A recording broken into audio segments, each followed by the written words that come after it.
How you guys doing today? Good? A little better being in this 60-degree room rather than whatever the heck is going on out there right now.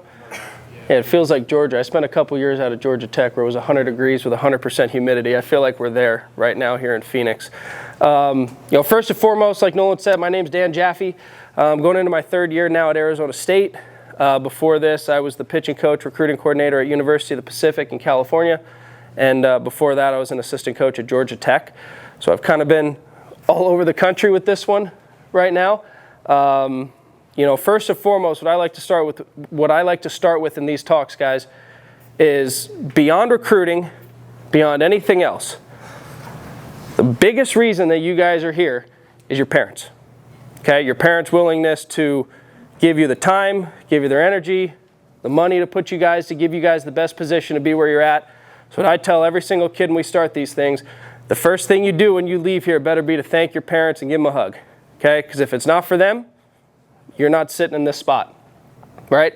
This stuff all costs money with your baseball career. And not even just at these recruiting events, at these showcase events. Your gear. I'm sure a bunch of you guys got lessons. Your equipment. And just, I'm sure if you guys are anything like me and you guys are competitors, you guys are royal pains in the ass when you lose and have a bad day.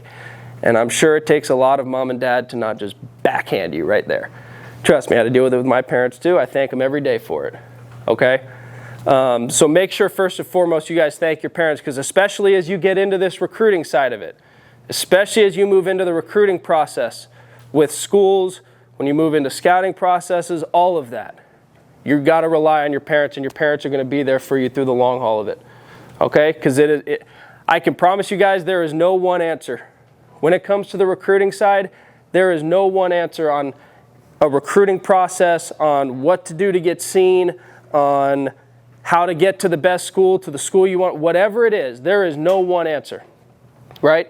And every school is going to be different. That's why your parents are so important, is they've been through so many things in their life too to help guide you through what you're about to go through, okay?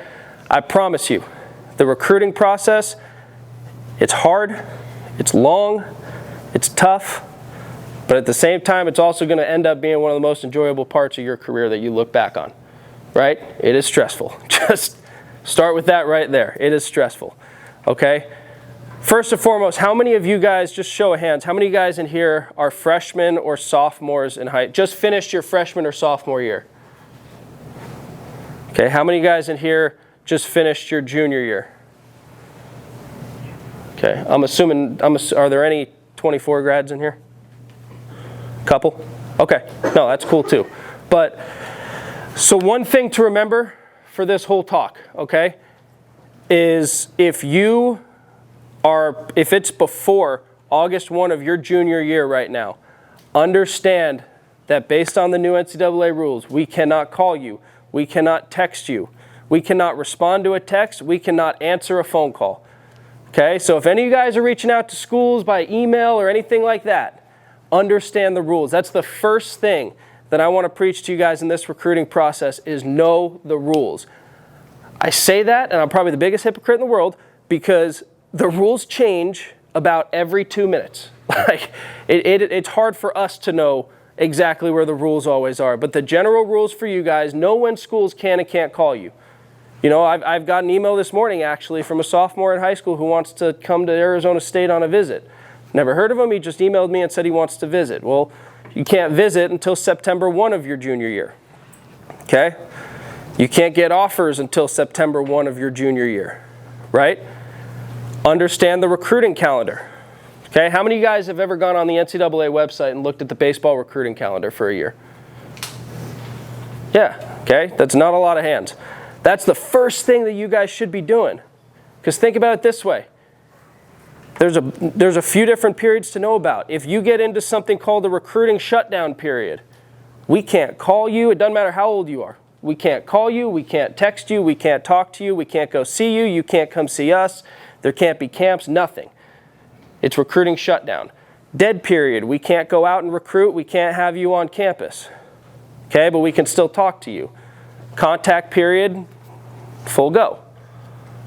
Okay, quiet period, We just can't go out and recruit. We can have you on campus. There's a bunch of different ones, but the biggest thing for you guys to know with that's going to help you, first and foremost, know the time periods of the NCAA. Know the rules of the NCAA and what we can and can't do, because part of that's going to depend on you guys, right? You guys sign up to go to showcases. You guys sign up to go to tournaments. You guys sign up to go to all that stuff. And I'm not talking bad about it. It's great stuff. Like, we go look at some of that, right? But at the same time, I hear from players all the time that they spent $2,000 to go to a showcase in December and they want to know where ASU is at. Well, we can't go out. It's a dead period from the middle of October to March 1, right? So if those are your dream schools, right, or if your whole dream is to go D1 or whatever it might be, or go to a particular school, understand when we can and can't go out, right? Especially for parents too. You guys, like I said, you guys are the ones forking the bill for it. You know, so if it's a time period where certain schools can't go out, take that into consideration. What I'll say is this: I get this question all the time, or I get this comment all the time about how, you know, everybody wants to go D1. Obviously, everybody wants to go play Division I baseball. I can tell you right now, baseball has not ever been better at the college level, at the junior college level, the NAIA level, D3, D2, mid-majors, Power 4, that's weird to say, Power 4s, that's really weird, but we're going to roll with it, okay? Baseball has not been better at the college level, ever, than it is right now, from top to bottom, start to finish. Okay, you're about to see when we go into this draft, the D2, D3, NAIA, JUCO draft numbers have climbed every year for the last 3 or 4 years. We're about to go into an even bigger one, right? So what's that tell you? Guys, the whole point, do not hamstring yourself into one school, one level, one area, right? Keep your mind open, because baseball is really good at every single level. If you're playing college baseball, you have accomplished something special that not many people get to say they did. It does not matter what level you're at. Just go play. Your goal should be to go play baseball in college, right? Because everything that's being shown from now on is that it doesn't matter what level you're at. You're going to have a shot. If you're good enough and you do what you should be doing at your level, you're going to be good enough to find your opportunity that you want to go. How many people in here want to make the big leagues? How many people know, has a D2 player ever made the big leagues? Yeah. D3? Yeah. JUCO? Yeah. NAIA? Yeah. Okay? So don't hamstring yourself into one level, one spot, one goal. Okay? Understand what the end goal is, and understand that there is a route to get there, which leads me into this. There is not one route. There is not one formula. There is not one step-by-step procedure of how you're going to get to the level you want to get to, of how to get to college baseball. There isn't, right? Because everybody's story is different. Everybody's route is different. You know, previously, like, you still see that there's some freshmen and sophomores that are committed to schools because they committed before the rules happened, before the rule change happened last April, right? Doesn't stop anybody from picking up a new story where you don't start getting talked to until August 1, which is what the rules are of your junior year, which is what the rules are, right? There's 100 different ways that you can do it, whether it's with your high school team, whether it's through camps, whether it's through showcases, whether it's through emailing and calling coaches, whether it's through going to a junior college and then ending up at an NCAA school or at a 4-year program, whether it's going straight there, whether it's signing out of high school. There's guys that have that option as well, right? But there's not one recipe to it. There's not. I promise you on that one. There's 100 different ways that it can get done. So don't look at the guy sitting next to you and say, well, he played for this team, he did this, and then he got calls. I'm doing the same thing. Why am I not getting the calls? Right? Everybody's story is different. Everybody's looking for different things. Some players don't want to go to a certain part of the country. Some players just get seen by the right guy at the right time. I can't tell you how many guys on our team that are committed or on our roster that we saw by accident. We saw because we were watching somebody else. You know what I mean? There are guys on our team that we went to go see somebody else play that we didn't like, and that guy caught our attention. There's one hitter coming in this year that we went to go see the pitcher throw that he was facing. And the pitcher was really good. We ended up losing out on him in the recruiting process. But in the time that we went to go see that pitcher throw, this kid went and hit 2 doubles off him. We're like, hey, we're recruiting the pitcher. The hitter that went 2 for 2 off him with a couple of doubles, why don't we want him too? Right? He didn't come to a camp. He didn't go to a showcase. He didn't do anything like that. He was just playing baseball. He was in the right place at the right time. Way different than some of the other guys that maybe we went to go see and found, or came to camp and found, or whatever the story is. Right? But there's 100 different ways to do it. Okay? Now, what I can tell you, doesn't matter what level you're at, I think I can speak for probably most, if not all, of the college coaches here on what are some of the things that we look for. Right? Like I said, there's not one thing at one school. Right? I can tell you personally, and from a lot of the coaches that I know, first and foremost, parents, you're going to love me for this one. First and foremost, grades. I know you guys hear it 100 times, and you're probably like, oh, come on. I'm being dead serious. Grades open doors for you that you don't even know are there. Right?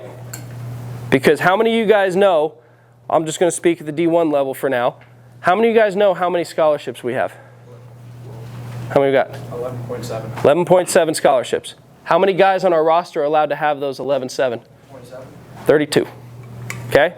So 32 guys for 11.7 scholarships equals roughly 37% scholarship per player if we just went even across the board. What's that tell you? There's a lot of money left. There's a lot of money left, right? Every school is going to have academic money. So how do you make it easier on your parents? You get good grades. And there's the rest of your money. How many guys have a friend or have heard of somebody getting a full ride for baseball? I'm willing to bet you right now that full ride is not just baseball. In fact, I promise you, I don't know a guy that's gone to college on a full 1.0 baseball scholarship. I don't. Okay? Because it probably doesn't exist. Because how can we give 1.0 to one kid when what's our goal? Our goal is to win a national championship. Right? Does one player get you a national championship in baseball? No. Look at Texas A&M, for example, of what they just did. Lost probably one of the best players in the country in Braden Montgomery, right? What did they do after he went out? The team kept freaking going. Because the guy that replaced him stepped in, was able to do stuff right away because they had capable guys surrounding him. Right? So think about that. If they gave somebody a 1.0 and they can't go spend the money to get capable guys around him as well, you're one injury away. Right? So beyond that, the grades open the door to get you more money, but the grades also open the door to more schools that you can go to. People think that just because you're an athlete, doesn't matter what your grades are, we can get you in if we like you. That ain't how it works, guys. I can promise you that one. That isn't how it works. We might have a little more leeway, but we can't just get in a guy for the sake of getting a guy in because he's good at sports. It doesn't work that way. You have to get into schools on your own merit. You have to get the grades to get in. Okay? And how you do in the classroom also tells us how good of a kid you are, how good of a person you are too. And I don't just mean you got to get good grades, and if you don't, it means you're not worth it, right? But at the same time, it's one of those things that tells us how hard do you work. Because when you get to college, if you don't have good enough grades, you don't get to play. If you don't get to play, what the hell good are you to us on the baseball field? You're not. So we have to recruit guys that we know are going to be able to get it done academically. Okay? It tells us what type of worker you are. It tells us how dedicated you are. Right? Going with that, we do a lot of research. A lot of research. We call and do background on every player. We call high school coaches. We call your assistant coaches. We call your school's guidance counselor. We call teachers. We call friends that might know you. We call coaches that you play against. There's tons of people that we call. We've called teammates to see what kind of person you are, what kind of teammate you are, what kind of competitor you are. Okay, because the first thing, I'll tell you this right now, the first thing that's going to get you seen by any school is not even necessarily your tools. It's, are you a dog on that field? Are you a dog out there? Do you play with guts? Do you play fearless? Or do you play to just make an impression? Do you play to just show off? Do you play to win? That's the bottom line.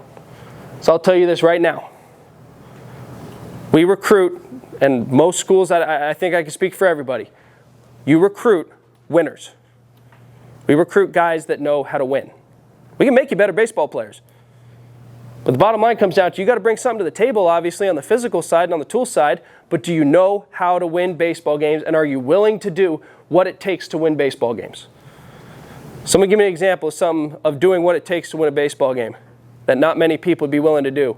Hit by a pitch. Say it again? Hit by a pitch. Getting hit by a pitch, eating right, butting the guy over and taking pride in it, understanding what you're doing. Situational hitting. Situational hitting. How about something off the field?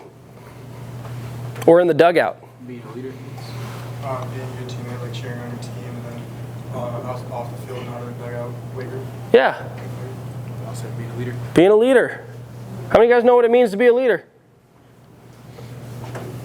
Does it mean just going and lighting everybody up? You know what more importantly being a leader means? It means if you're going to hold guys accountable, which you should, do you also hold yourself accountable? Bingo. Right there. What nobody said, how about showing up to the weight room when you don't want to be there? We got guys all the time in our place. It's hard. You get back from a road trip late on Sunday night, you got weights the next morning at 8 a.m. You think they want to be there? How many guys are willing to go that extra mile and do what it takes to get yourself better, knowing it's going to get your team better? That's one of the first things we look for after we get your grades. Are you a dog out there, and are you a dog off the field? Are you willing to do what it takes when you're not in the coach's eye and when you're not out on that field to win baseball games? That's what it comes down to, right? Think of it this way. A lot of you guys, I can tell by the looks on the faces, some guys are like, well, coach, we win, but how does that get me seen? The more you win, the more people take note. The more you beat good teams, the more people take note because you're doing something right to be able to get there, right? Fair? How many guys in here won a state championship? How many guys here went to a state championship? Advanced deep in the state playoffs? You got to beat some pretty good freaking teams to get there, huh? That's how you get noticed. You win baseball games, and you do what it takes to win baseball games, right? It's not all about your fastball velo. It is not all about your exit velocity. It is not all about how fast you run to first base. It's not all about if you hit 375. That's not what it's about. It's not. Right? Yeah, tools matter. Being able to play the game and talent matters. I'm not going to sit up here and tell you it doesn't, because everybody in here knows that's a lie. Right? But not every team's looking for the same thing. So what might be a tool for one team might not be a tool for another, or vice versa. Right? You got to bring some stuff to the table. But the bottom line comes down to this. In my eyes, if you pass the grades, you pass the grade check, we know you're a good student, we know you're a good teammate, then we go watch you play, and I see a guy that's working bad out of hell on that field to win a baseball game, you're going to get our eyes back on you. And then, then talent comes into play. Right? I'm not going to sit here and tell you it doesn't. Talent does come into play. But there are a lot of things that matter first and foremost. Okay?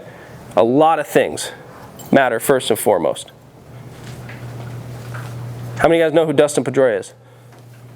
Yeah, that question always gets the hands up. So PD, ASU guy, obviously, so I'm a little impartial. Comes out all the time. Always talks to our players, always, the guy that you saw play on the field, that ain't fake. That guy lives it. Think he was the most talented guy on the planet? No. Think he's the biggest guy on the planet? No. But first and foremost, that dude knew how to win baseball games. That dude knew how to win. And that's something that nobody can ever take away from you. That's something that nobody can ever question if you truly know how to win baseball games and you put the work in to be able to get it done. After that, you can train your tools. You can get faster. You can get stronger. You can get with a pitching coach that helps you throw harder, build your repertoire. You can get with a good hitting coach that's going to help you on that side. But guys, guess what? It doesn't matter how good you are if you don't know how to win baseball games. If you don't know how to work. We will turn down better players that don't work for players that don't have as much talent that know how to win and are willing to do what it takes to win. That's one of the first things we look at.